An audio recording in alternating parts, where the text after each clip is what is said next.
Усім прывітанне, з вами Зміцер Лукашук, і мы працягваем абмяркоўваць падзеі ў Беларусі і за яе межамі ў нашым супольным праекце Еўрарадыё і Е-прамовы. Мой сённяшні суразмоўца, дырэктар цэнтра «Еўрапейскі дыялог», упаўнаважаны Светланы Ціханаўскай па рэфармаванні Канстытуцыі і выбарчага кодексу Анатоль Лябедзька. Добрый день, спадар Анатоль. Добрый. Вы выбачайце, я вас не назваў, як вы любіце апошнім часам, чалавек-будзільнік, таму што, здаецца, абудзіліся людзі так, ужо патрэбны чалавек-будзільнік, ці ўжо дастаткова і так абудзілася беларускае грамадства? Ну, мне імпануе, што ў Беларусі з'явіліся сотні тысяч будзільнікаў. Выдатна, да. Спадар Анатоль, можна, у нас заяўленая тэма выбарчы кодекс і Канстытуцыя, над якой вы упарта працуеце, уже можна сказаць, не першы год, але просто ваше меркаванне цікава на актуальную падзею. Ведаем, што Светлана Ціханаўская выступіць перад Саветам бяспекі ААН. Як чалавек дасведчаны, вы ў палітыцы, відаць, больш, чым шмат хто жыве на гэтым свеце. Яшчэ дэпутат Верхоўнага Савета, а потым у апазіцыі стока часу. Ці ёсць прыклады такія, каб прадстаўнік Беларусі, апазіцыі, дэмакратычнай Беларусі выступаў перад Саветам бяспекі? Ну, я ўзгадваю, разглядалася пытанне па Беларусі ў звязку з Казуліным, які трымаў гладоўку. Это было пытанне вынесена на разгляд, яно абмяркоўвалася. Адзінае, што сам Казулін не змог прыняць удзел, таму што ў гэты час знаходзіўся за кратамі. Ну, гэта нейкая аналогія. А так, канешне, гэта беспрэцэдэнтна. Мы выйшлі зараз на той узровень, калі беларускае пытанне гучыць ва ўсіх міжнародных арганізацыях. І тут самы вялікі, канешне, унёсак усіх вот гэтых будзільнікаў, тых сотен тысяч мільёнаў людзей, якія будзіліся. Ну і Святлана спікер, як галоўны спікер вот гэтых людзей, яна выконвае гэтую функцыю.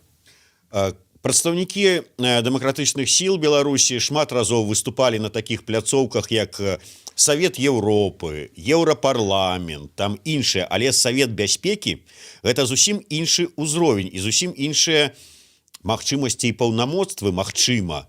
Чаго вы чакаеце? Таму што пасля выступаў, ну да, скажем, там у Еўрапарламенце Беларусь была гучала, але, ну, падаецца, не больш за тое. Тут ці чакаеце нейкіх вынікаў? Ну, ведаеце, калі мы говорим пра вынікі канкрэтныя, то гэта не залежыць ад колькаснага складу гэтай арганізацыі. Наадварот, чым большая арганізацыя, тым менш там прысутнічаюць каштоўнасці. І ААН не з ліку тых арганізацый, дзе там кожны дзень гавораць пра правы чалавека. Тут сам факт, ўсё ж такі, Савет бяспекі гэта, ну, рэальна такое сусветнае палітбюро, так скажам. Але рашэнні ў гэтым палітбюро прымаюцца вельмі цяжка і складана. Мы разумеем, што там ёсць Расія і ёсць ЗША, ёсць Кітай і Францыя, і заўсёды, калі прынцыпова нейкае пытанне, якое датычыць нейкай канкрэтнай сітуацыі з правамі чалавека, рашэнне, як правіла, не прымаецца. Яно абмяркоўваецца, але не прымаецца. Таму, калі гаварыць пра нейкі канкрэтны вынік, то, магчыма, нейкая паездка Святланы Ціханаўскай, напрыклад, у канкрэтную краіну, напрыклад, Германія ці Злучаныя Штаты Амерыкі, яна для Беларусі дасць значна большыя канкрэтныя вынікі. Тут мы проста гаворым, што пытанне гучыць у сусветным маштабе. Да яго могуць па-рознаму адносіцца ў Расіі, але водгук будзе там. У Карэі, у Аргенціне і гэтак далей. Так што тут вынікі і сама арганізацыя гэта не заўсёды манетызуецца ў нейкія канкрэтныя вынікі, пра якія б мы хацелі гаварыць і мець.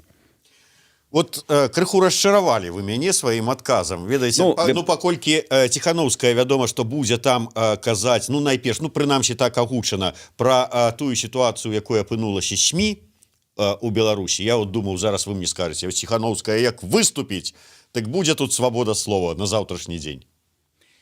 Добра, што Святлана выступіць. Я абсалютна перакананы, што яна не забудзе ні пра сродкі масавай інфармацыі, журналістаў, якія сёння рэальна не дзесьці ў тыле, як было звычайна, ну так, выйшлі на перадавую, нешта напісалі і вярнуліся ў тыл. А сёння яны вот якраз на перадавой. Яна скажа і пра кожнага з 32 тысяч чалавек, якія прайшлі праз адміністрацыйны кодекс, пра амаль 200 чалавек, якія з'яўляюцца палітычнымі вязнямі, і гэта вельмі добра. І это вельмі добра, што там будзе сядзець прадстаўнік Расійскай Федэрацыі, аднаго з спонсараў беларускага рэжыму, а значыць і тая краіна, якая ў пэўнай ступені несе адказнасць за тое, што адбываецца ў Беларусі. Вось наўпрост гаварыць ім, гэта не заўсёды ўдаецца. А тут ёсць такая магчымасць. І ну, гэтым уже заявілі, што само запрашэнне Ціханаўскай выступіць – это палітызацыя. Заявілі і зрабілі такі маленькі ўнёсак таксама ў тое, каб нейкая колькасць людзей пачытала гэта і праявіла цікавасць далей. А што гэта за палітызацыя? Што ж яны там палітызуюць? Таму ў любым выпадку, калі пра гэта напішуць сродкі масавай інфармацыі, якія раней пра Беларусь ніколі не ўзгадвалі, калі пра гэта адзначаць у нейкім урадзе, які быў далёка ад беларускай сітуацыі, усё гэта кропля да кроплі, і з гэтага атрымаецца хваля, якая рушыць муры. Яшчэ одну тэму, выбачайце ўжо, але вот просто цікава. Я ведаю, што колькі тыдняў таму я вам напісаў там у месенджеры, там типа спадар Анатоль, хацеў бы з вами пагаварыць, і аказалася, што вы ў Вільні. Ну, я думаў, ну ўсё, яшчэ адзін з'ехаў у Вільню, там і застанецца. Але Бедька вярнуўся праз пару дзён, вярнуўся і прысеў на 15 сутак.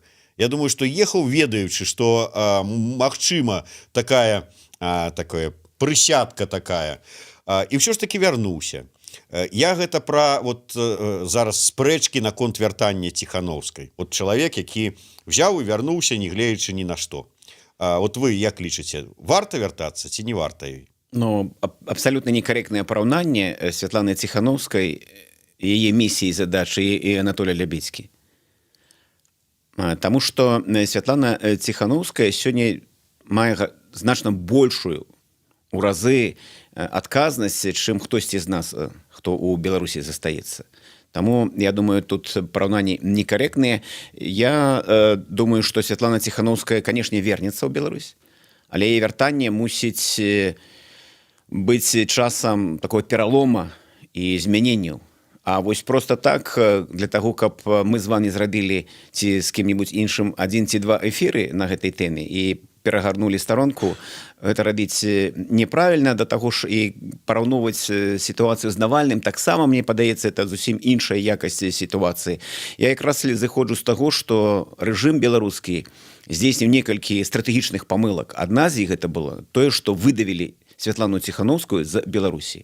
Вось каб яна была тут, сёння, зараз, і якраз у тым становішчы і маральным, псіхалагічным, палітычным, з тым багажом, які яна мела вось яшчэ у жніўні, у верасні, то гэта быў поўны кантроль над Святланай Ціханаўскай.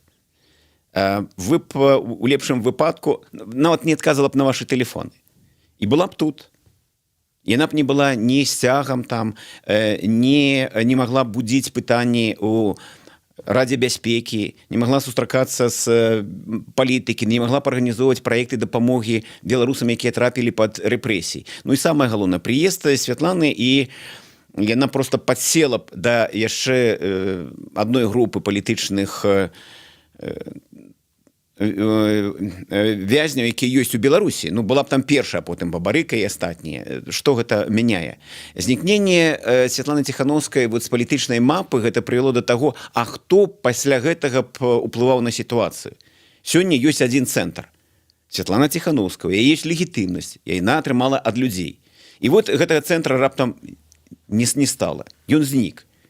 Што атрымаецца? Атрымаецца, што адразу з'явіцца 2, 3, 4, 5 цэнтраў без легітымнасці. Так? Але з канкурэнцыяй. За што? Незразумела. Сёння Святлана Ціханаўская, акрамя таго, яна якраз і спрыяе, што яна не простая кааліцыя, але яна ёсць. Таму што сёння ёсць Святлана Ціханаўская як палітык, які можа прымаць рашэнні. Якія рашэнні прымае чалавек, які знаходзіцца ў турме? А ніякія.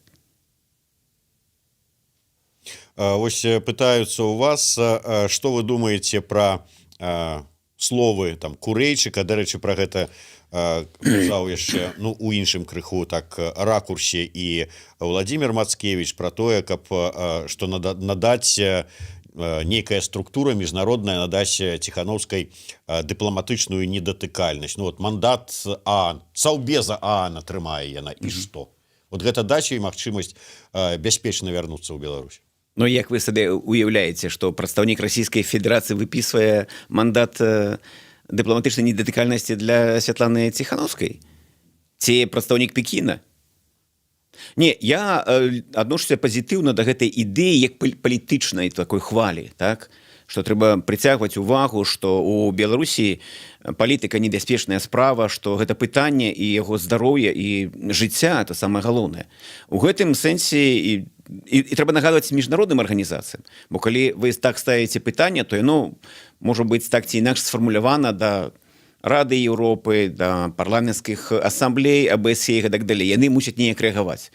У гэтым тое, што паднята хваля, гэта добра. Але практычная рэалізацыя, я не ведаю такіх прэцэдэнтаў. Андрей, не прачытаю далей, там нейкі просто набор літар, пытаецца, чаму старая апазіцыя такая вялая. Не ведаю, вось спадар Анатоль такі жыўчык сядзіць, не сказаў бы, што вялы, але... Я не буду гаварыць за старую апазіцыю, зараз я не функцыянер, шановны, ўжо 3 гады я не функцыянер. Я просто грамадзянін, такі як Коля і там шмат тым больш вы можаце, як чалавек дасведчаны, але звонку, выказаць сваё там рашучае... Просто раней апазіцыі было так мала, што яе ўсе бачылі. Менавіта гэтых людзей. А сёння нас стала так шмат, што ў гэтым шмат людзей многія проста губляюцца. І гэта добра. Добра, давайте перайдзем нарэшце да заяўленай тэмы. Шмат гадоў адмыслова створаная група працавала над зменамі ў выбарчы кодекс.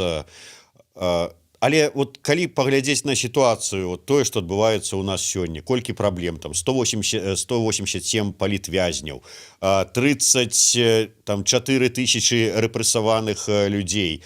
Зараз Господи, там прысуды за штаны снегавікоў і жалюзі, рэпрэсіі з кожным днём узмацняюцца. Ці час зараз займацца распрацоўкай там нейкіх зменаў, выбарчы кодекс? Я разумею стан людзей, калі яны эмоцыямі рэагуюць на некаторыя іншыя праекты, бо сам бываю ў такім стане. Калі-нікалі эмоцыя такая, што шкада, што мы там не Амерыка і што ў нас нельга насіць з сабой зброю. Гавару як ёсць, бо я таксама жывы чалавек. Але разам з тым, ведаеце, што я тут скажу больш шырэй, не толькі датычна выбарчага кодекса, але і канстытуцыйнай рэформы. Пагадзіцеся, што трэба памяняць не толькі прозвішчы архітэктараў сістэмы, якую стваралі 26 гадоў. Трэба змяніць саму сістэму. Александр Лукашенко не сёння, дык заўтра ён сыдзе, а сістэма застанецца. Нават яе кавалачкі будуць у сотнях тысяч людзей сядзець этой сістэмы. Яна будзе. І мяняць яе гэта складаная справа.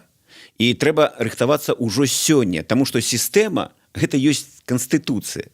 Палітычная сістэма, эканамічная мадэль, асноўныя прыярытэты, яны прапісаны ў канстытуцыі, у дзейнай канстытуцыі. Калі канстытуцыя дзейнічае, то гэта і ёсць сістэма. А мы з вами усе пагаджаемся тут, усе прыхільнікі пераменаў, што трэба змяніць сістэму. А сістэма гэта канстытуцыя. Вы што здольны напісаць канстытуцыю за 1 дзень? Нават там за месяц, за 2, а тым больш яшчэ, каб гэтую канстытуцыю прынялі людзі, таму што калі яны не прымуць людзі, то у вас будзе проста добра напісаны дакумент на добрай яшчэ, можа, фінскай паперы. Таму гэта патрабуе пэўнага часу. Я тут усцешаны, што з цягам часу Святлана Ціхановская стала адным з спікераў гэтага пытання. Это важна, што да яе прыйшло таксама разуменне, што недастаткова толькі правесці выбары і памяняць прозвішча чалавека, які з'яўляецца прэзідэнтам краіны.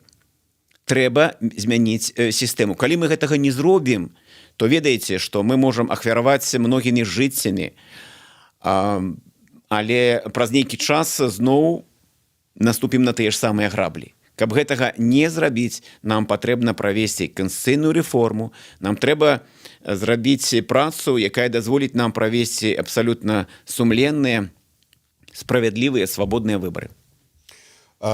Ну, Канстытуцыя зразумела. Тут неяк супалі так бачанне таго, што сапраўды Канстытуцыю трэба мяняць, як у улады, так і ў дэмакратычных сілаў. Не? Не. У чым розніца? Лукашенко кажа, што зашмат там прапісана паўнамоцтваў у кіраўніка дзяржавы. Я думаю, што з гэтым згодныя і вы. Ну, па-першае, я ведаю сёе-тое, што мусіць рабіць улада, так? І гэта вас не ўзрадуе, ні вашых гледачоў і слухачоў. А па-другое, канстытуцыйная рэформа для Лукашэнкі – гэта адзін з інструментаў утрымання яго ўлады. А для Святланы Ціханаўскай і яе прыхільнікаў гэта магчымасць змяніць змешаную аўтарытарна-таталітарную сістэму. Адчуваеце розніцу? Ну, вот і все. Ну, безумоўна. Дарэчы, вы тут заінтрыгавалі. Што там вот улада плануе зрабіць, што нам вельмі не спадабаецца? Падзяліцеся інсайдамі. Ну так, інсайдаў у нас шмат. Я сам двойчы сустракаўся з Міклашевічам, які адказны за напісанне тэкста, што з'яўляецца таксама нечым неверагодным, калі мае калегі ці тыя, з кім мы працуем у галіне канстытуцыйнага права, атрымаюць інфармацыю, што Конституцыйны суд займаецца распрацоўкай праекта Канстытуцыі, не могуць зразумець, што гэта такое. Это зусім іншая функцыя, і гэта якраз гаворыць пра тое месца, дзе знаходзіцца у нас у палітычнай і судовай іерархіі Конституцыйны суд. Дык вось, ну, па-першае, ніхто не змяняецца істотна мяняць інстытут прэзідэнцтва і тыя паўнамоцтвы, якімі ён валодае. Ён застаецца кіраўніком дзяржавы і фактычна кіраўніком усіх галін улады. Это першае. А гэта менавіта тое, супраць чаго выступае падаўляючая большасць грамадзянаў Рэспублікі Беларусь. Другое. Нават тыя рэчы, якія, магчыма, прыемны для вуха многіх і прыхільнікаў пераменаў, калі ты з імі пачынаеш разбірацца, то там не ўсё так проста. Ну, напрыклад, яны таксама выступаюць за прапарцыйна-мажарытарную сістэму. Здавалася б, бравісіма. Аднак стаіць задача перад гэтым зачысціць партыйную прастору. Это значыць аставіць толькі правільныя партыі. І гэты вот тэзіс пацвярджае і Пятро Пятроўскі, аналітык Беларусі, які быў на адным з мерапрыемстваў Цэнтру еўрапейскага клуба, дзе ён там гаварыў, што лібералізм – гэта тое самае, што фашызм, камунізм, і трэба ліквідаваць, забараніць усе гэтыя партыі і гэтак далей. Я думаю, не выпадкова ў яго гэта вырвалася, потому что гэта якраз супадае вот з той канцэпцыяй канстытуцыйнай рэформы, якая падрыхтавана. Глядзіце, яны зачышчаюць прастору ад неправільных партый. І што датычны мажарытарнай сістэмы, то ў мажарытарных акругах могуць балатавацца толькі чальцы палітычных партый. Это азначае, што толькі свае правільныя партыі, ну, умоўна кажучы, ёсць партыя галоўная, партыя яе бацька Белая Русь. Калі на табе вельмі ўжо ніяк не падыходзіць, і ты хочаш нешта знайсці, ну, табе створаць нешта а-ля Жырыноўскі, там, а-ля Зюганаў. Я думаю, што вот Лукашенко зараз і будзе угаворваць Пуціна, каб ён даў яму мандат на стварэнне абсалютна ідэнтычнай расійскай сістэмы, якая будзе дзейнічаць у Беларусі. Скажа: Владимир, я зраблю гэта ўсё. Усё, як у вас будзе. Адзінае, што вы будзеце яшчэ мець дадатковы голас там у ААН, у том жа АБСЕ. І вось тады я звычайны чалавек, але мею палітычныя амбіцыі. Я не маю выбора абсалютна ніякага. Бо каб стаць палітыкам, стаць чальцом парламента, я што мушу? Або пайсці ў праўладную ці блізкую ці створаную а-ля апазіцыю партыі, альбо нават калі я іду па мажарытарнай акругі, я мушаны быць чальцом вот гэтых жа зноў структур. Мы адразу выкідваем усіх апанентаў улады з гэтай партыйнай сістэмы. Вот вам падабаецца такая прапанова? Не спадабаецца. Яшчэ, што там ёсць, прапануецца стварыць такі агульнанацыянальную сістэму маніторынга і кантроля грамадскай думкі. Вось складаная такая фраза, але ведаеце, калі мы пачнем разбірацца з усіх бакоў і палітычных, і прававых, то атрымаецца, што вот гэта папраўка, яна таталітарная. Таму што робіцца спроба кантраляваць грамадскую думку, сазнание чалавека, як у савецкія часы гаварылі. І ствараецца цэлая сістэма, будзе адбудоўвацца. І гэта будзе замацавана ў Канстытуцыі. Гэта ўжо прыкмета таталітарызму. Это азначае, што не чакайце там нейкіх паляпшэнняў. Хаця там плануецца, што будзе амбудсмен па правах чалавека, амбудсмен па прадпрымальніцтву. Я уже ведаю одного амбудсмена по правах СМИ и свободе слова от офиційного союза журналистов, и тое, что он казал вот буквально несколько дней тому, так что я уже ведаю. Ну, добре. А то я думаю, вот сядзеў бы тут у вас там, значит, амбудсмен по прадпрымальніцтву, Алесін тут с сигаретой так разваліўшыся, і ён будзе расказваць, як ён будзе абараняць, ну, не прадпрымальніцтва, а хутчэй за ўсё свой бізнес. Такія вот закладзеныя пасылы. Яшчэ што ёсць вельмі цікавае, на мой погляд, гэта тое, што усебеларускаму сходу будзе прыдадзены ўсё ж такі статус канстытуцыйнай інстытуцыі. Это конституційны сход. Правда, там з фармулёўкамі трэба яшчэ разбірацца, бо это будет прадстаўнічы і учредительный орган. Ну вот тут зразумець яшчэ складана, што мне падаецца, я спрабаваў это аналізаваць, ствараецца такая структура паралельная так званаму парламенту. Ну, у нас парламента няма. У нас парламентарызму няма. Ёсць толькі руіны, але нават гэтыя руіны, відавочна, што яны страшаць Лукашенка і яго атачэнне. Яны баяцца нават гэтых руін. Таму што апошняя кампанія, яна што засведчыла? Што там, здаецца, 150 участковых камісій, яны раптам палічылі так, як трэба. Хаця гэта былі праўладныя выбарчыя камісіі. І думаю, што робяць аналіз сітуацыі, прагнозы, і зыходзіць з таго, што можа быць такая сітуацыя, што ўзбунтуюцца вот гэтыя камісіі. Таму яны фактычна побач з гэтым парламентам, які можа паўстаць там на руінах гэтага парламентарызма, надзяляюць усебеларускі сход некаторымі функцыямі парламенцкімі. Ну, напрыклад, усебеларускі сход, ён будзе вызначаць стратэгію развіцця краіны, і ён будзе ставіць кропку, як бы фіксаваць вынікі прэзідэнцкай кампаніі. Там не суд будзе нейкім там вызначаць, яны былі справядлівы ці не, а вот гэтая незразумелая такая структура. Бо ў гэтую структуру можна прасцей набраць людзей, за якім будзе поўны кантроль. Сёстры Груздзевы, там Саладухі, Караевы, Качанавы і так далей. Таму там вот такія ёсць прапановы, пакуль гэта прапановы. Я думаю, што, канешне, калі мы параўноўваем наш праект і тое, што робіць сёння канстытуцыйная ўлада, ну, то гэта як бы зямля і неба, гэта абсалютна непараўнальныя рэчы. Давайте да выбарчага кодексу. Я памятаю, у свой час мне там прадстаўнікі цэнтр выбаркама рассказывалі с аднаго боку, што вы паглядзіце, у нас выбарчы кодекс ледзь не лепшы ў свеце. Ну вот калі вот взять чисто вот паглядзець, як там усё запісана, прыгожа, ўсё такое. Потым, правда, неяк Ярмошына паўтарыла словы Сталіна про тое, галоўнае не як галасуюць, а як лічаць, і, безумоўна, пра правапрымяняльную практыку, як прымяняецца гэты выбарчы кодекс. Але ўсё ж таки, вот як вы ацэньваеце ўсё ж таки існуючы выбарчы кодекс, калі яго у адпаведнасці з літарай выконваць? Можа, ён таксама нармальны? Ці вот вы ўжо колькі гадоў там працуеце над сваімі праўкамі там, ці дадаткамі, ці новым праектам выбарчага кодекса, можа, проста варта тое, што ёсць, выконваць нармальна? Так, вы маеце рацыю. Я думаю, што калі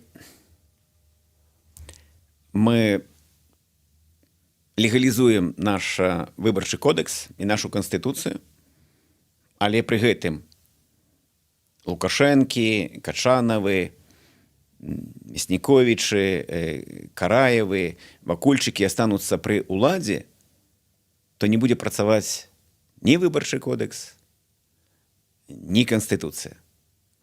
Гэта пытанне, якое складаецца з двух частак. Мусіць сыходзіць і архітэктары сістэмы, і мусіць мяняцца сама сістэма. Вот так сёння ставіцца галоўная задача транзіту ўлады. Але разам з тым гэта не адмяняе таго, што трэба мець гэтыя напрацоўкі ў партфелі, бо час калі-нікалі бяжыць вельмі хутка. Я не хацеў бы, каб мы апынуліся перад сітуацыяй, калі адбыліся змены, а ў нашым партфелі няма нічога. Мы нічога не можам прапанаваць, а гэта трэба рабіць. І вот гэтае все адбываецца ў першыя 100 дзён, як кажуць. Альбо людзі адчуваюць, што ідуць змены пазітыўныя, яны гэта адчуваюць, яны гэта падтрымліваюць. Ці потым далей наступае вот такі стан расчаравання і пачынаецца прабуксоўка. Мы гэта Украіна, вельмі такі яскравы прыклад усяго гэтага.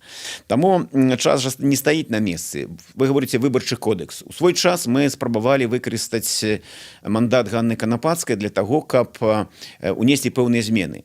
Таму што ён і месцамі ён не дрэнны, але яго як бы порціць правапрымяняльная практыка. Але і тады мы, зыходзячы з таго, што гэта нейкі пошук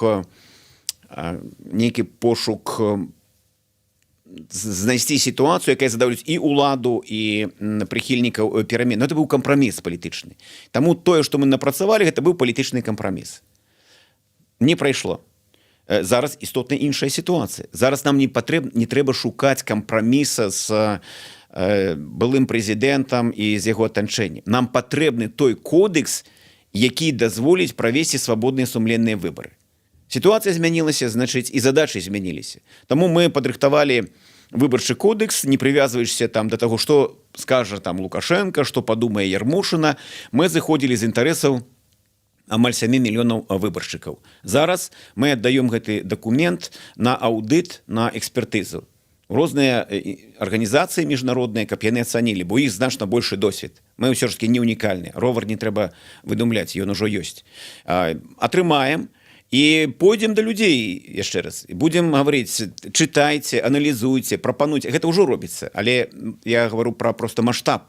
Зараз у нас, напрыклад, 5 канстытуцый ўжо людзі прыслалі. 5 варыянтаў канстытуцыі, якія яны самі напісалі. Мяне гэта цешыць. Я не гавару пра якасць гэтых дакументаў, але тое, што людзі ўпершыню вот задумаліся, які сэнс мае канстытуцыі, наколькі гэта важна. І калі я паехаў у рэгіён і пачаў сустракацца там не толькі Гомель, Магілёў, але у чатах на вуліцы тут у Менску, у Смаргоні, у Стоўбцах, я сам быў здзіўлены. Я ніколі не думаў, што людзі могуць вось так апетытна размаўляць пра канстытуцыю. Так, нам не хапае страшэнна ведаў. Нам патрэбна адначасова мы не толькі мусім пісаць канстытуцыю, але займацца і пэўным такім прасвіцительствам. Так? Мы мусім гаварыць людзям, што давайте будзем вучыцца, бо 26 гадоў у нас вот нічога не было. Гэта цяжкая непростая праца, да таго ж у нас людзі з рознымі поглядамі, пазіцыяй, таму я не чакаю, што наперадзе нас ўсё там у ружах будзе. Бо будуць і спрэчкі, будуць нейкія канфлікты і многія пытанні мы будзем выносіць на розныя пляцоўкі галасавання, пачынаючы ад голаса і завяршаючы сацыялогіяй. Але хай мяне вінавацяць, канешне, у тым, што тут я заняўся дзяленнем скуры незабітага мядзведзя, але вось уявім сабе, што ўсё сітуацыя змянілася, Ціхановская вярнулася, яна прызначыла новыя выбары там праз 3 месяца, да прыкладу, пасля там вот з дня яе вяртання. Але па якім выбарчым кодексе пройдуць гэтыя выбары? Таму што выбарчы кодекс нават падрыхтаваны, ухвалены там вот вашай групай, вашымі экспертамі, ухвалены там людзьмі, ён павінен быць прыняты палатай прадстаўнікоў, дэпутатамі. Якімі дэпутатамі? Глядзіце, у вас ёсць права задаваць пытанні, а ў мяне ёсць магчымасць іх аб'язджаць. Не адказваць. Не адказваць, ці аб'язджаць. Я скажу галоўнае, у мяне няма мандата на тое, каб я прадставіў сцэнар транзіту ўлады. У рабочай групы няма такога мандату. У грамадскай канстытуцыйнай камісіі няма такога мандату. А ў каго ёсць? Наша задача зрабіць якасны дакумент, які не верне нас у сітуацыю змешанай аўтарытарна-таталітарнай сістэмы, які будзе адпавядаць сучасным выклікам і стандартам, які будзе даваць магчымасць пазбегнуць выклікі і адпавядаць стандартам. І другая наша задача далучыць да гэтага працэса як мага большую колькасць людзей, каб яны адчувалі, што гэта іх дакумент. Вот сітуацыя з Ісландыяй, дзе амаль увесь народ прыняў удзел у напісанні канстытуцыі, для нас это нейкі ўзор. Вось наша задача. Што датычыць транзіту, то для гэтага ёсць Святлана Ціхановская, яе палітычная каманда, хоць я там сам таксама маю нейкую пасаду, але тым не менш яна скіравана ўсё ж такі на канкрэтную тэму. Ёсць палітычныя партыі, якія мы ўзгадвалі. І так званая старая апазіцыя, і маладая апазіцыя, яны мусяць прымаць палітычныя, я падкрэслю, бо прававых рашэнняў тут няма. Толькі палітычныя рашэнні. Адзінае, што я магу сказаць, і пастаўлю кропку, у мяне ёсць мая асабістая пазіцыя датычна таго, калі як што прымаць. Для мяне ідэальны варыянт, калі ў адзін дзень у Беларусі праходзяць свабодныя сумленныя выбары прэзідэнта, і ў гэты ж дзень адбываецца рэферэндум па новай канстытуцыі. Это азначае, калі ў нядзелю адбыліся гэтыя падзеі, то ў панядзелак прэзідэнт уступае сваю пасаду ў новай сістэме каардынат. Бо з гэтымі паўнамоцтвамі, я баюся, што нават самы добры, самы сумленны, самы адукаваны прэзідэнт праз нейкі час сутыкнецца з велічэзнай спакусай. Захаваць ці прызахаваць тое, што ёсць. Знойдуцца сотні дарадцаў, якія будуць гаварыць, што толькі моцны прэзідэнт правядзе рэформы, што толькі моцны прэзідэнт абароніць нас ад Крамля, і там, і тут ёсць пэўная логіка, але стратэгічна мы ўсе можам прайграць. Вось і ўсё. Тут я з вами згодны. У адзін дзень, там, скажем, і рэферэндум, і выбары новага прэзідэнта, але ўсё ж ваша бачанне. Па якім выбарчым кодэксе выбары прэзідэнта? Дзеючым зараз ці вамі прапанаваным? А вамі прапанаваным тады як? Скажем, Святлана Ціхановская палітычным рашэннем кажа, што я прымаю палітычнае рашэнне, ну, такая сітуацыя, і выбары праходзяць па кодексу вот, прапанаваны, ну, умоўна, Лябедькам. Прапанаваны рабочай групай. Ну да, я ж сказаў умоўным. Гэта можа быць сцэнар. Але ці не будзе гэта парушэннем ужо з першых дзён? Я ж падкрэслю, у нас няма такіх крыштальна чыстых нейкіх рашэнняў. Няма.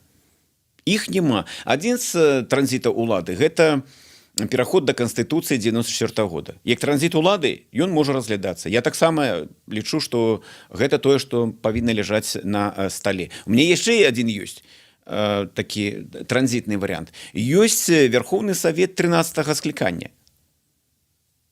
Калі мы бярем і зыходзім з таго, што Канстытуцыя 94 года гэта апошняя легітымная Канстытуцыя, і ўсё павінна быць у адпаведнасці з ёй, то там ёсць артыкул, што паўнамоцтвы дэпутатаў Верховнага Савета заканчваюцца, калі абраны дэмакратычна новы склад парламента. Ён у нас не быў абраны. Ну, сабраць, хто там ёсць жывы, здаровы, звесці адзін раз у адну залю, нажалі адзін раз на кнопкі і раз'ехаліся, і выканалі сваю місію. Это таксама можа быць. Ён не зусім чысты ў прававым сэнсе, але тым не менш, там ёсць пэўная легітымнасць. Легітымнасці ў дэпутатаў Верховнага Савета 13-го склікання значна больш, чым у сённяшняй дзейнай палаты. Яе прызначылі. А тады дрэнна, добра, але выбіралі людзі ўсё ж такі. Ну і на заканчэнне. Давайте, вы ўжо сказалі пра тое, што выбарчы кодекс распрацаваны групай адмыслоўцаў, ён ужо пайшоў там на экспертызу ў розныя структуры.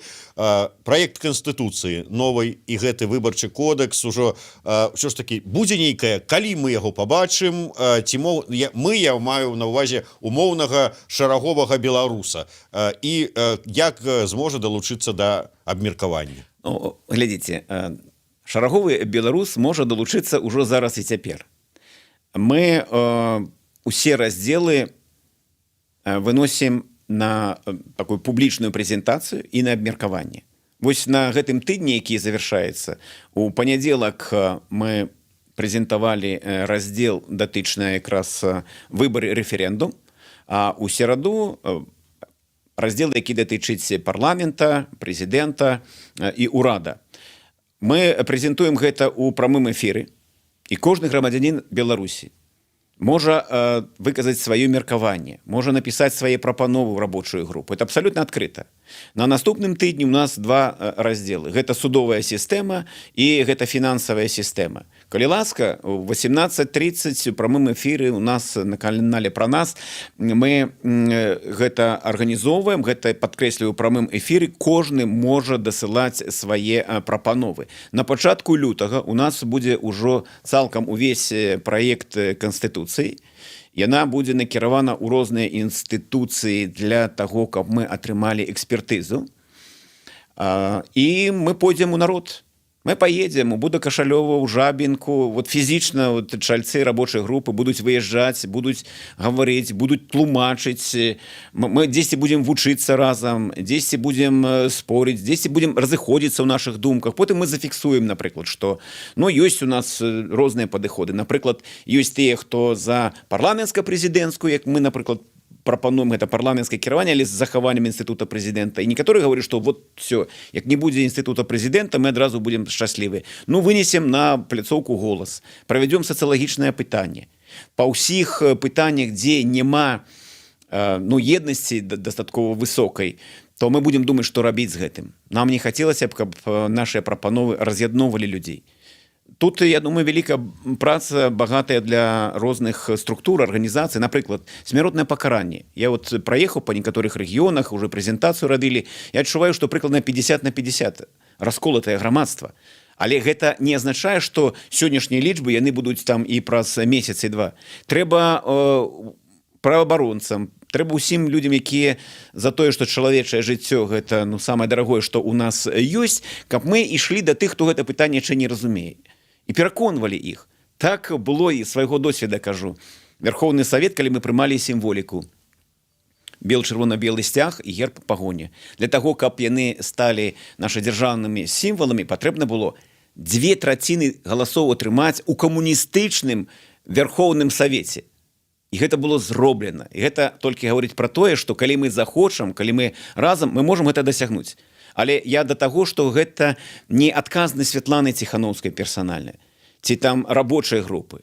Гэта адказнасць усіх нас, тыя, хто за перамены. Сёння ў нас ёсць магчымасць, гістарычны такі шанец, прыняць Канстытуцыю з вельмі вялікай падтрымкай. І каб яна працавала, як мінімум там 10-годдзі.